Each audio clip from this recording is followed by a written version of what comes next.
નવા રણુજા, જે મુખ્યત્વે ગુજરાતના જામનગર જિલ્લાના કાલાવડ તાલુકામાં આવેલું છે, નો ઇતિહાસ લોક આસ્થા, ભક્તિ અને બાબા રામદેવ પીર, રામશા પીરના ચમત્કારો સાથે જોડાયેલો છે. આ સ્થળને ગુજરાતનું રણુજા પણ કહેવામાં આવે છે.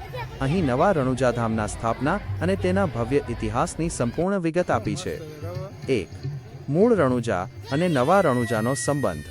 બાબા રામદેવ પીરનું મૂળ અને મુખ્ય તીર્થધામ રાજસ્થાનના પોકરણ પાસે આવેલા રણુજા રામદેવરા મુકામે આવેલું છે.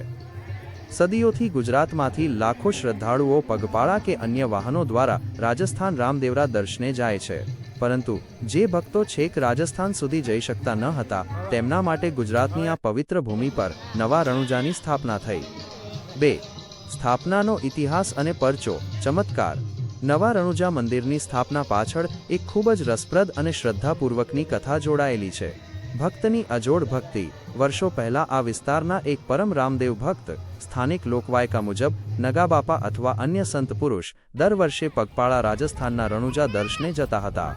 બાબાનું વચન. વધતી ઉંમર અને શારીરિક અશક્તિના કારણે એકવાર તેમણે બાબા રામદેવ પીરને પ્રાર્થના કરી કે ઉણિયા, હે પ્રભુ, હવે મારા શરીરમાં રાજસ્થાન સુધી આવવાની શક્તિ રહી નથી, તો મને અહીં જ દર્શન આપો.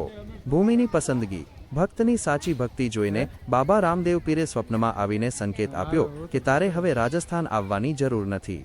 હું ગુજરાતની આ પવિત્ર ભૂમિ પર પ્રગટ થઈશ. બાબાએ જે જગ્યાએ લીલો ધ્વજ અને ચોક્કસ ચિહ્નો જોવાનું કહ્યું તે કાલાવડ નજીકની આ ભૂમિ હતી. એવું માનવામાં આવે છે કે વિક્રમ સંવતના 20મા સૈકાની આસપાસ અહીં વિધિસર રીતે મંદિરની સ્થાપના કરવામાં આવી અને તેનું નામ નવું રણુજા રાખવામાં આવ્યું. 3. ભાદરવા મહિનાનો મેળો અને મહાત્મ્ય. નવા રણુજાનો સૌથી મોટો ઉત્સવ ભાદરવા સુદ નોમ, દશમ અને 11 દેવપોઢી એકાદશી દરમિયાન હોય છે. આ દિવસોમાં અહીં બહુ મોટો લોકમેળો ભરાય છે. ગુજરાતના ખૂણે ખૂણેથી, ખાસ કરીને સૌરાષ્ટ્ર, અમદાવાદ અને સુરતથી લાખો ભક્તો અહીં પગપાળા, નેજા, ધ્વજા લઈને આવે છે.